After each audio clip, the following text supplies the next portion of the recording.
Hello everybody, welcome back to Mohawk Motors. My name is Jason.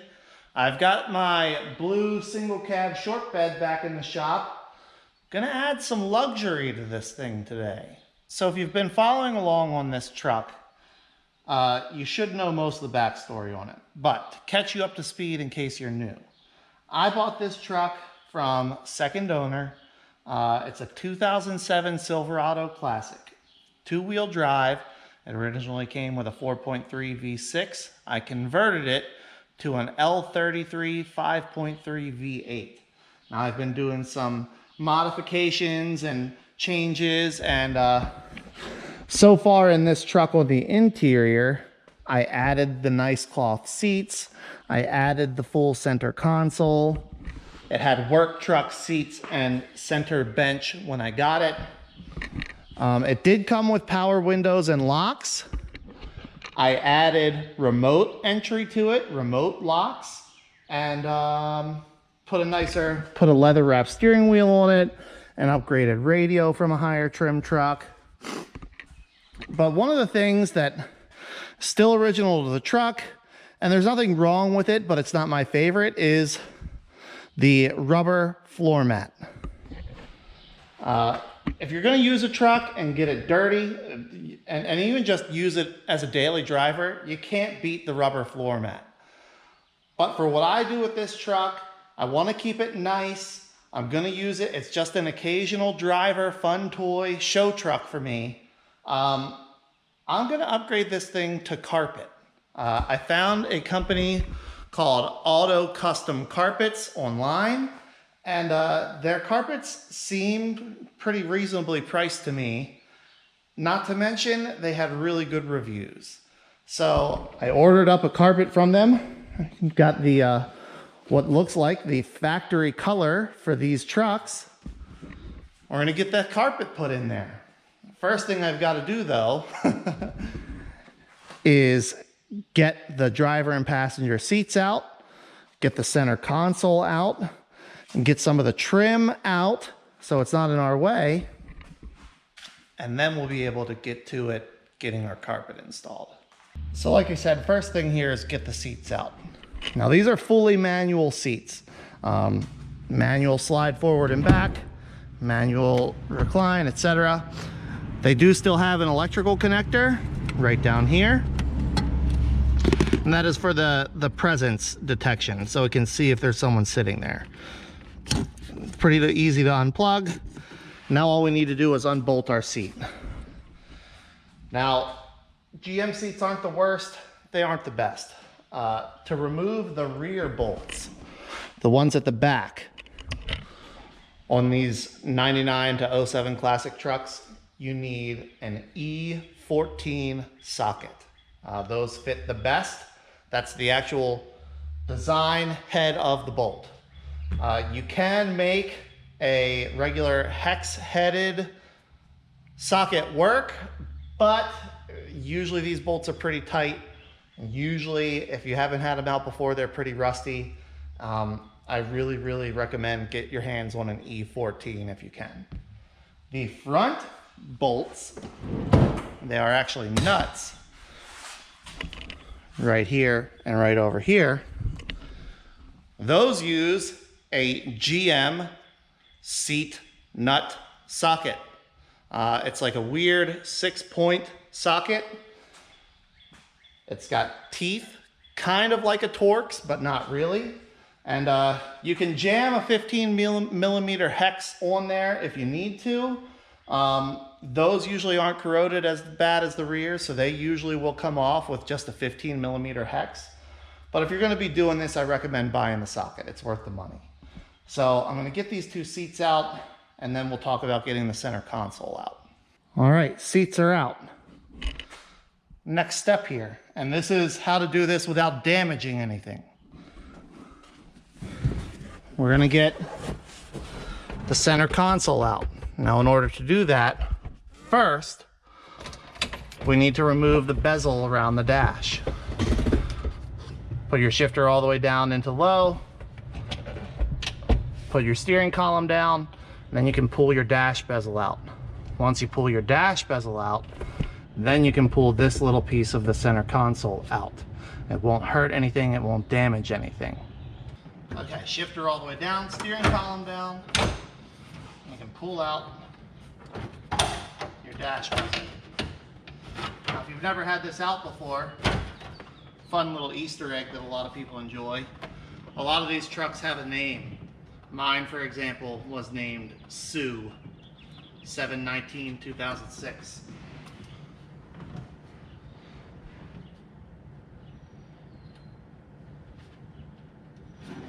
Set that out of the way. Now that that's out of our way, we can put our shifter back in park, turn our key back off, pull this little panel right here, like I said. Just get a grip on it, firm pull. Now you will have a little electrical connector for your 12-volt source and your cigarette lighter port. Like that. And back in here we have two 10mm bolts to remove.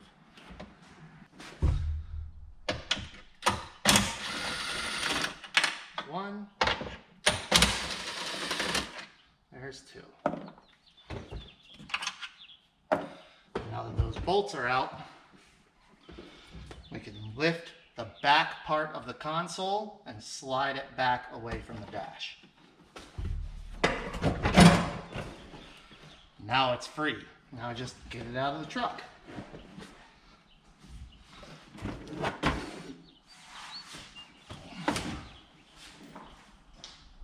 Okay, there's our big items. We've got a few more things to get out of here. There's a little support strut right down here.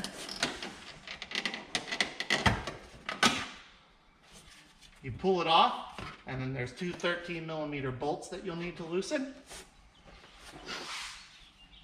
Once we have that off, out of the way, then we'll get all of our remaining trim pieces, our little toe panel trim pieces, as well as our jack equipment in the back of the cab. Okay, I've got everything out that needs to be out. Now I misspoke. This little bar down here, you have to loosen the bolt at the bottom. And there's two more 13mm up here that you'll need to loosen. Then you can slide it up out of your way enough to get the carpet past. To remove this knee panel, there's a 7mm here, a 7mm here, and just pull it straight back. And then your little toe kick panels, same thing. Pull straight back, and that will get them out of your way. Your rear B-pillar covers, they can stay. Your spare tire stuff needs to come out. The lug wrench and extensions is just the little thumb nut, and then there's two 10mm over on your jack. So I should be able to work this rubber floor mat out of here now. And I'm going to do some cleaning because it's a lot dirtier under there than I thought it was. And I was under there before. There's that one. Okay. This one.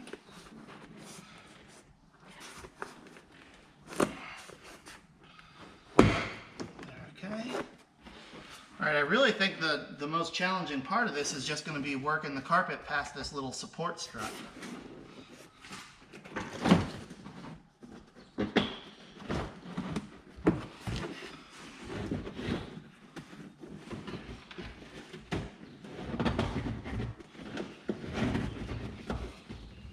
Oh, there we go. That wasn't even bad.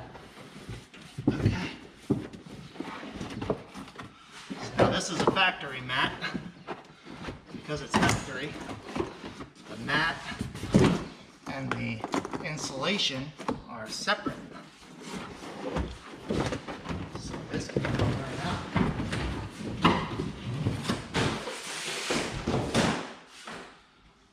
Man, how is it so dirty under this thing? Now the carpet I ordered has insulation on it also, but I'm going to pull this one out so I can compare the two. I'm going to use whichever insulation seems best to me. For now, I'm going to take this one out. The question here is, okay, I can disconnect this harness from the passenger footwell, and that will let me get it all undone. Oh, an airbag module. Okay, let me rephrase. We're going to disconnect the battery, and then we're going to disconnect this supplemental restraint module so we don't cause any trouble codes. And then we'll get this padding out. There we go. Our battery is disconnected. Remove the little lock. And then undo. There we go. We'll pull all these little push zip ties off.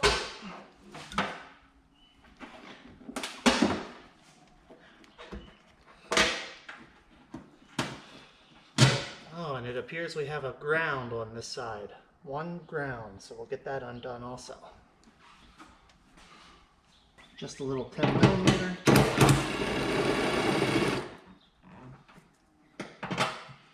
There we are. Oh, a dime.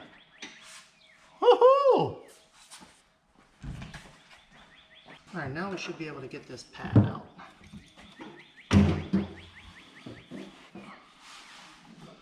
Work it up over all the studs, other nonsense.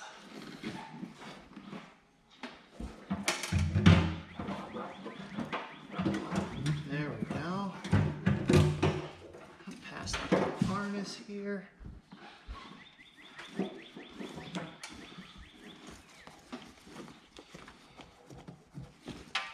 we go. Is it free? It's free.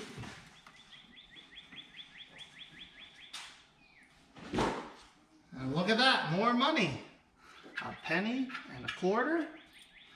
Oh, and another quarter. There's a penny over here. Man, I've recovered 0.001% of my carpet investment just with change found underneath. Woohoo! Yeah, time to do some vacuuming. All vacuumed out, all tidied up. You may have noticed my little wire retainer over here was rusted and corroded. I took that out because I had a nice not rusty one in another truck. This is what came out. This is what's going back in. I'll feel good about that. That's been bothering me. And beside that, I found 75 cents under the carpet. So, you know, I'm only like $150 behind on this little project. I do have something else that I'm gonna do while I'm in here and taking stuff apart. You probably already guessed this. If you're familiar with these trucks, then you already know that a truck that came with a full center console from the factory would have had captain's seats in the front, not just the regular front seats. The difference is the captain's seats have an armrest built into this bolster. You can fold it down, you can fold it up. I have a parts truck here with captain's seats in it.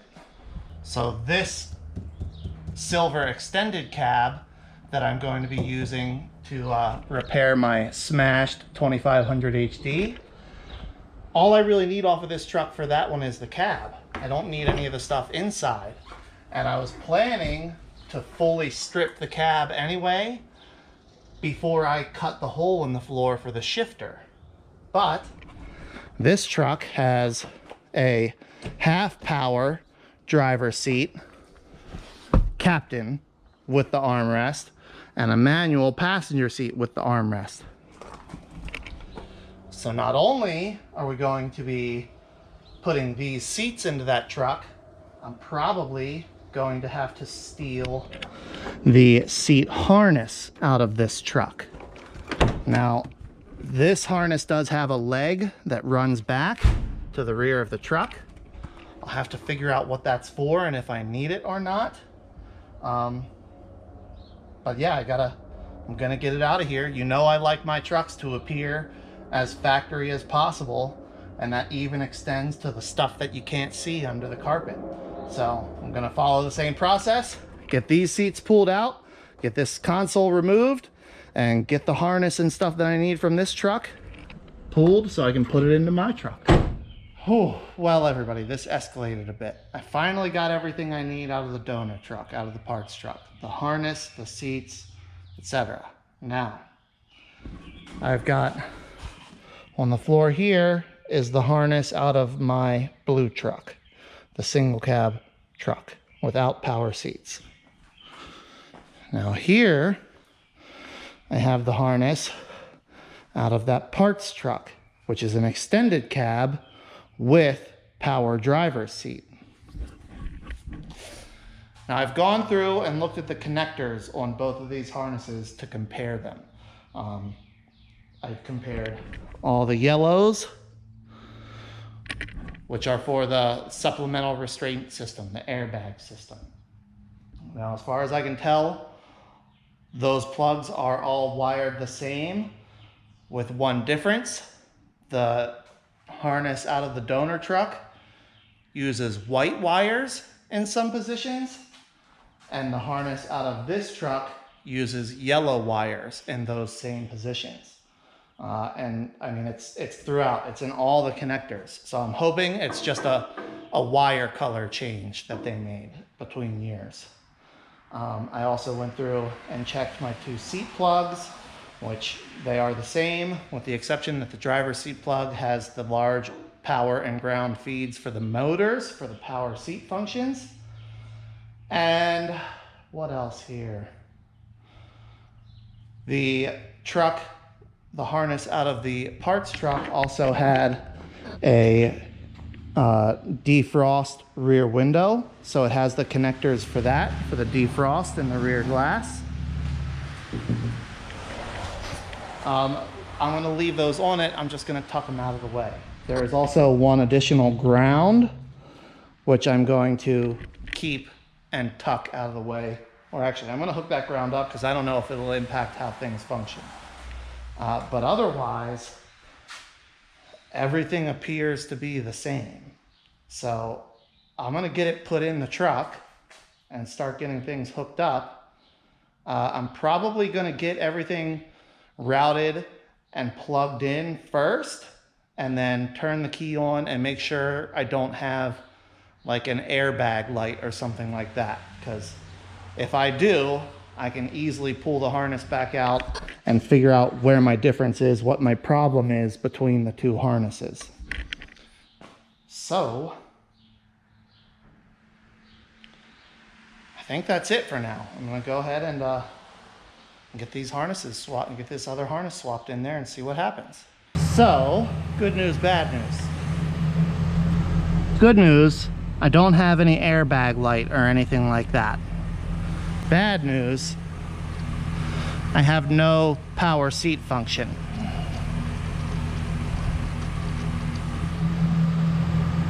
So, I gotta figure this out. I know that power comes from a few places. So I'm gonna check fuses first, make sure it's not just, there needs to be a power seat fuse put in that I don't have put in somewhere. After that, I'm gonna check the little panel underneath by your feet that the harness plugs into, see if maybe those are different. I'm just gonna keep working my way up from there, upstream from there, until I figure out where is the power source that I don't have. Because all it is there's a power wire and a ground wire that comes to the seat. And all the controls, it's all self-contained. So I'm not getting power or I'm not getting ground. So I need to check those and then figure out where in the pathway to the seat I don't have what I need. Well, that turned out to be a relatively simple fix. I tested my connector and I had power coming to the orange wire, to the power wire for the seat. I did not have ground. So I connected the second ground, and the extended cab it attached to the B pillar behind the passenger door. There's no factory place for that ground in the extended cab, or in the single cab rather. I'll have to add that ground wire. Well, once I hook that ground up, now you can see I've got battery voltage right to this connector, to my big orange power and my black ground. So simple fix on that one. I'm glad. And that, like I said, I had no airbag lights, so that just means it's time to start putting everything back together. And there's a lot to put back together.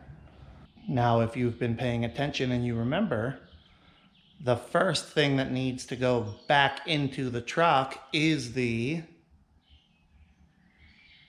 insulation under the carpet. Very good.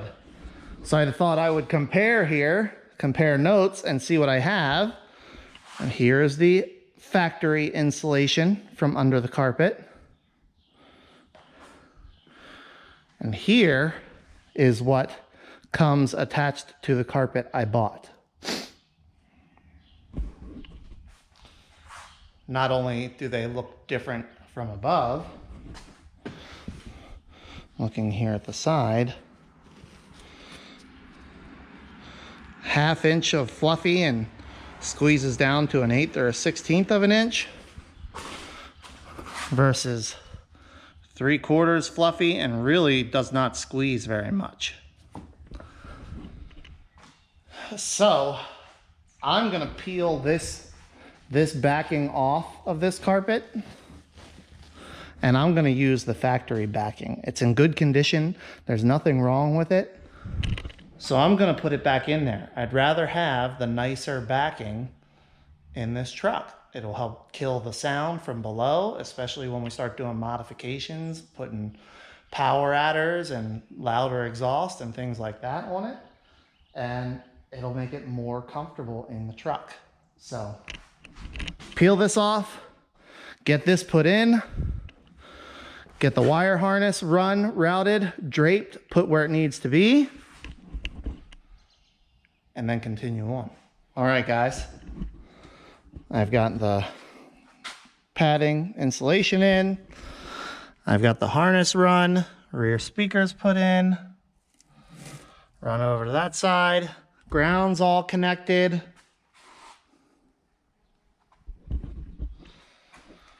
So next step is going to be getting the carpet actually in there.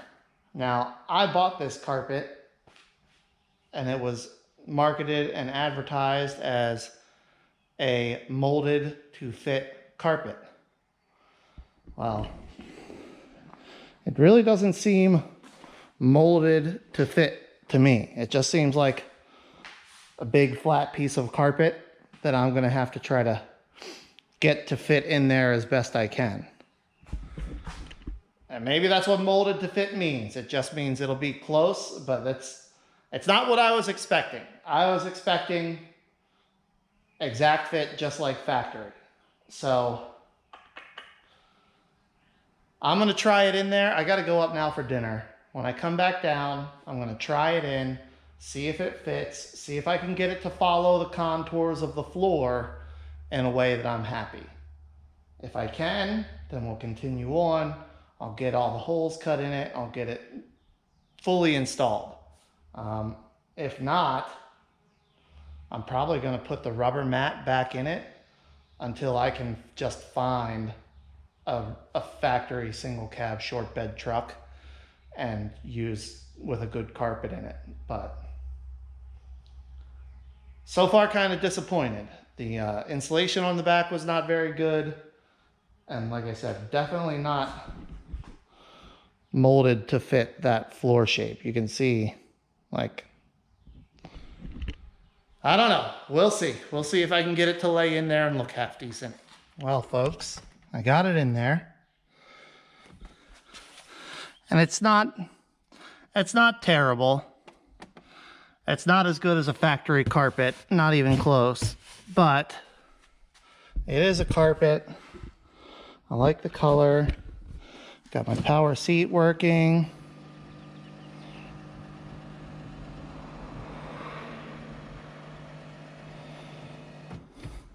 I worked really hard to get the carpet up in the front where you'll see it to fit well. And it's decent, but back here behind the seats, it's no good. And there was so much extra, like I cut 12 or 14 inches or so off of it. I kind of think maybe this is meant to be like a universal fit for a single cab or an extended cab. even though it's just listed as single cab. But it's all right. Who knows how long it'll be until I find a good factory carpet for a single cab. So I'll live with it. It'll be okay. It looks decent enough in the front where I see it all the time. I almost never have to get behind the seats in this truck, so I really won't see the worst of it back there. And I have one more little fancy part for this thing. I only saw these come in like the higher trim trucks, but they made this little plastic spare tire and jacking tool cover for them, for the single cabs. And this one's dirty. It came out of that blue parts truck, but it's plastic. So I think I can get it cleaned up, and then I'll get it installed in there. Well, we're all back together. Got my new driver's seat in. All the power functions work.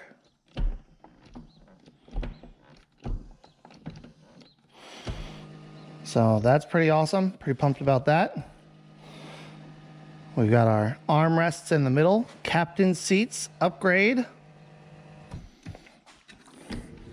I've got my little spare tire tool, tire changing stuff in there, cover in there.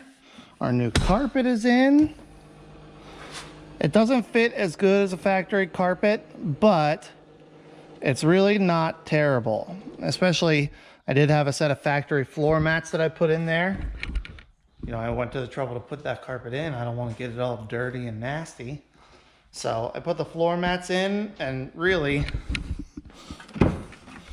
I mean, you can actually see so little of it.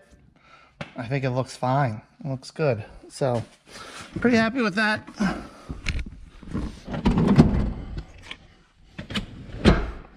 Pretty happy with our little tire change parts cover. Cleaned up pretty well.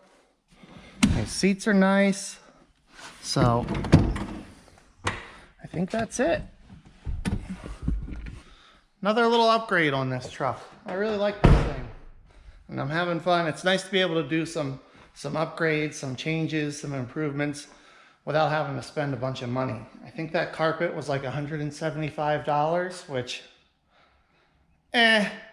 not great, not terrible, but worth it.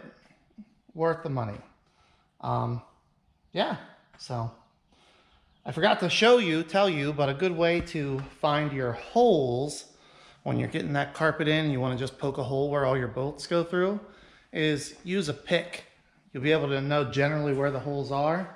You just take your pick and poke down until you find the hole. Then you can use your razor blade or your knife to just make a little X for your bolt to go through. So I think that's it for this one, everybody. Thanks a lot for watching. I hope you're liking seeing the progress and upgrades on this little single cab here. This truck has been fun, and I'm gonna try to decide what I want to do to this thing next. I think I've used up all the free and on-hand parts and upgrades I have, so might be time to spend a little money on this thing and see if we can make it a little bit more fun. But like I said, that'll be in another video. Thanks a lot for watching. I hope you enjoyed. Until then, take care.